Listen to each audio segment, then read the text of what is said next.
In our notes today we're going to be talking about characteristics of quadratics. You'll notice in our first example we've been given a quadratic in intercept form.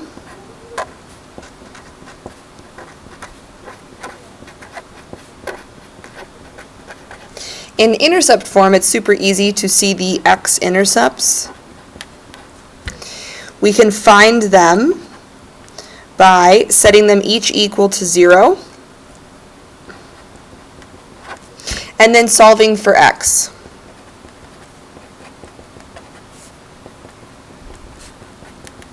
We learned this back in Unit 2.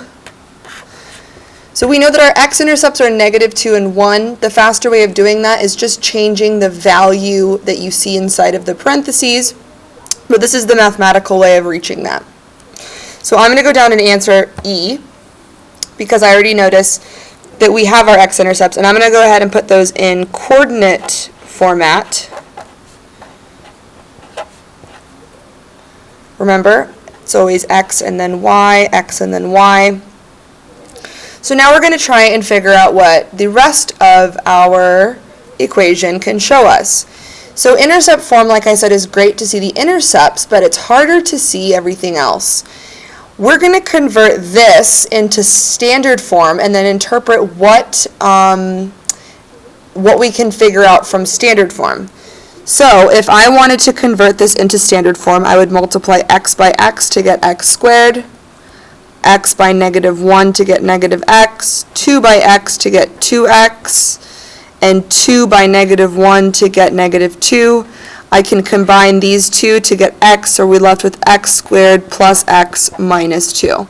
And this is the standard form of our equation. I know that standard form is always ax squared plus bx plus c. So my a is therefore going to be a 1 since there is no other coefficient in front of x squared.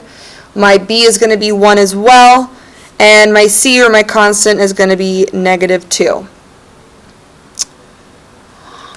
Concave up or concave down. So concave up is referring to the graph facing upwards, or concave down means downwards. This is going to be a super important term that you're going to be using a lot in calculus. Just means is the shape of the parabola facing up or down. Well, we know from previous lessons that when the coefficient, or when a is positive, our graph faces up. And when a is negative coefficient, it faces down. So in this case, we have a +1, so we already know that it's concave up.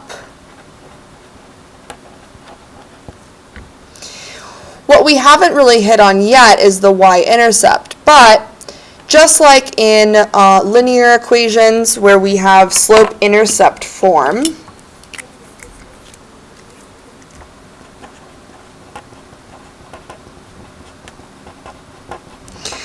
the intercept is always the number by itself. For linear equations, and it's the same for quadratic equations.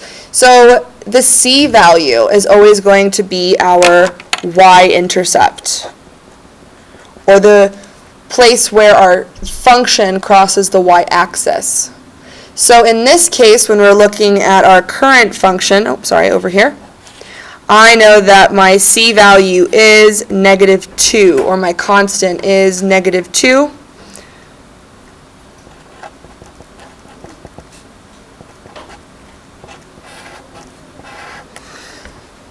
So we know that our y-intercept, or the function, will cross at -2 on the y-axis. Now we can graph. We have enough information to be able to graph this. We know that the graph touches the x-axis at -2 and +1, and we know that it touches the y-axis at -2, and that it's facing upwards. These are 4 important pieces of information that will help us graph the quadratic. So the first thing I'm going to do is plot my points on the x-axis. So we have -2 and +1.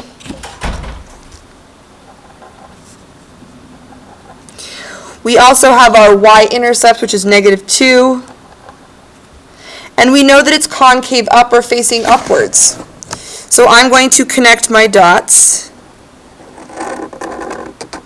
going up.